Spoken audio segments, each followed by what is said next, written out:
Hello नमस्कार साथियों, मैं हूं अविनाश कुमार और आप देख रहे हैं अपने YouTube channel Avinash education point. तो आज हम लोग देखेंगे वैश्वीकरण के बारे में, देखेंगे कि वैश्वीकरण क्या होता है और वैश्वीकरण से आप क्या समझते हैं। ये प्रश्न है और ये क्वेश्चन काफ़ी इंपॉर्टेंट है, काफ़ी बार एग्जाम में पूछा गया है और पूछा भी जाता है।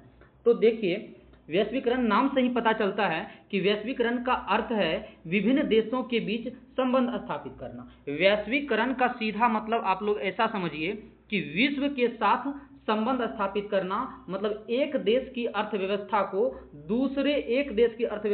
दूसरे देश के साथ जोड़ने की क्रिया को वैश्वीकरण कहते हैं, है ना। अर्थव्यवस्था में चाहे देश के बीच विभिन्न सेवाएं हो गया, तकनीक हो गया, संस्कृति हो गया, ये सभी का आदान प्रदान अलग अलग देशों में करते हैं, तो उसे ही वैश्वीकरण कहते हैं। वैश्वीकरण का अर्थ विभिन्न देशों के बीच संबंध स्थापित करना और वस्तु, सेवा, तकनीक, संस्कृति आदि का आदान प्रदान करना। मतलब कि अगर वैश्वीकरण नहीं होता तो आज जो वस्तुएं अमेरिका में बिक रही है वो वस्तुएं भारत में नहीं आ पाता, जो जर्मनी में बिक रहा है वो भारत में नहीं आ पाता, जो भारत में है वो वस्तु कोई दूसरे देश में नहीं जा पाता, है ना।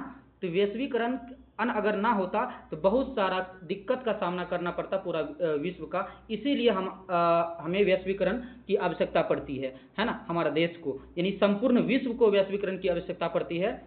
इसी प्रकार से बहुराष्ट्र कंपनी भी जो है, जो कि अलग अलग देशों में अपना स्थायित्व जमाए रहते हैं, अलग अलग देशों में उनका कंपनी रहता है बहुराष्ट्र कंपनी का, वो भी वैश्वीकरण के माध्यम से ही अलग अलग देशों में अपना कार्य करते हैं, है ना।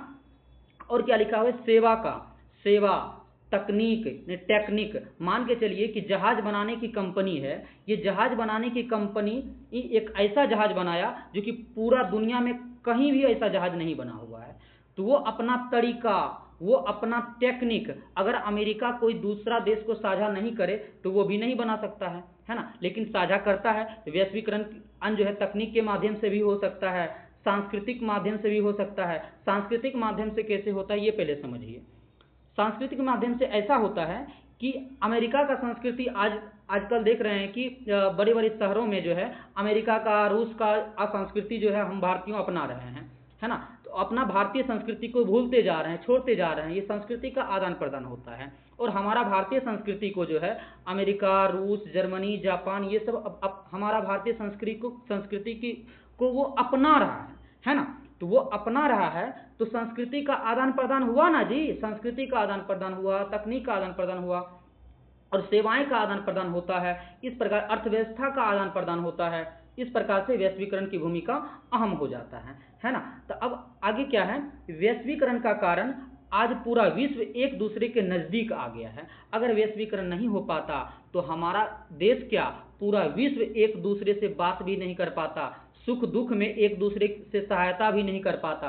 वैश्वीकरण के कारण ही पूरा विश्व आपस में बात कर पाता है, आपस में एक संगठन बना पाता है, एक हो सकता है, यानी उनका नजदीकी जो है बढ़ जाता है ना। दूरी घट जाता है, नजदीकी बढ़ जाता है। आगे है, इस कार्य में बहुराष्ट्र कंपनी भी महत्वपूर्ण भूमिका निभाती है। जैसा कि मैं पहले बता चुका हूं, बहुराष्ट्र कंपनी जो अलग अलग कंपनियां हैं वो जो है पूरा विश्व के कई सारा देश में अपना जो है कंपनी खोलकर वैश्वीकरण की भूमिका को अहम बनाए हुए हैं। तो यहाँ पर जो है वैश्वीकरण का कुछ जो है, अगर बोलिएगा कि वैश्वीकरण का कुछ हानि भी है तो कुछ लाभ भी है ना। लाभ भी है, लाभ अधिक है, हानि थोड़ा कम है। लाभ क्या है तो देखिए, वैश्वीकरण ना होता, पहले भी बता चुके हैं, वैश्वीकरण से ही संस्कृति, कल्चर का आदान प्रदान होता है, टेक्निक यानी तकनीक का आदान प्रदान होता है, अर्थव्यवस्था का आदान प्रदान होता है ना। एक देश दूसरे देश की नजदीकियां बढ़ जाता है। ये सब लाभ हुआ वैश्वीकरण का, समझ गया ना। ये सब आएगा तो लिख सकते हैं। लाभ हानि आया, अगर वैश्वीकरण आप अच्छे तरीके से समझे हुए हैं, लाभ हानि लिखने में कोई परेशानी आपको नहीं होनी चाहिए और होगा भी नहीं, है ना। वैश्वीकरण विश्व का एकीकरण, मतलब विश्व के साथ जुड़ना ही वैश्वीकरण कहलाता है, ऐसे समझिए, है ना। सभी देश इसका कल्चर, तकनीक, संस्कृति, विश्व के आदान प्रदान होना तो वैश्वीकरण कहलाता है ना। कोई भी वस्तु, अगर एक देश में कोई भी वस्तु है तो दूसरे देश में नहीं जा पाता अगर वैश्वीकरण ना होता। तो वैश्वीकरण के एक कारण जो है, अगर मान के चलिए, अगर पूछ दिया वैश्वीकरण का लाभ बताइए, लाभ बताइए, तो आप लोग क्या कीजिएगा।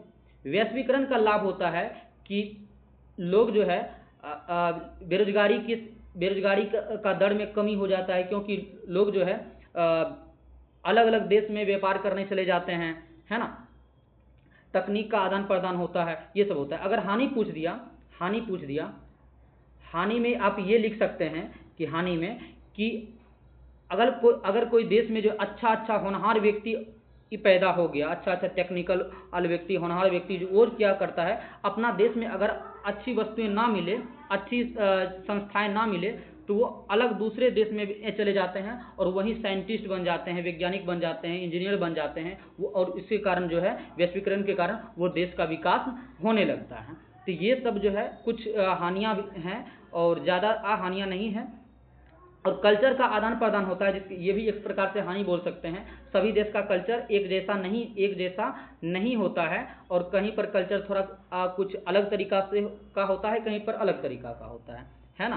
तो अगर कल्चर को अपनाते हैं, तो अगर दूसरे देश का कल्चर को अपनाते हैं, तो अपना देश में जो है कोई तरह का दिक्कत भी हो सकता है, या कोई दूसरा समुदाय का व्यक्ति जो है इसको कोई अलग दृष्टि से भी देख सकता है ना। ये थोड़ा हानि हो जाता है वैश्वीकरण से। अन्य और सारा हानि है, आप जो है वैश्वीकरण के अनुसार से आप लिख सकते हैं, लाभ भी लिख सकते हैं। तो अब हम आशा करते हैं कि आप लोग जो है यह वैश्वीकरण अच्छे तरीके से समझ गए होंगे। तब मिलते हैं अब अगले वीडियो में, तब तक के लिए जय।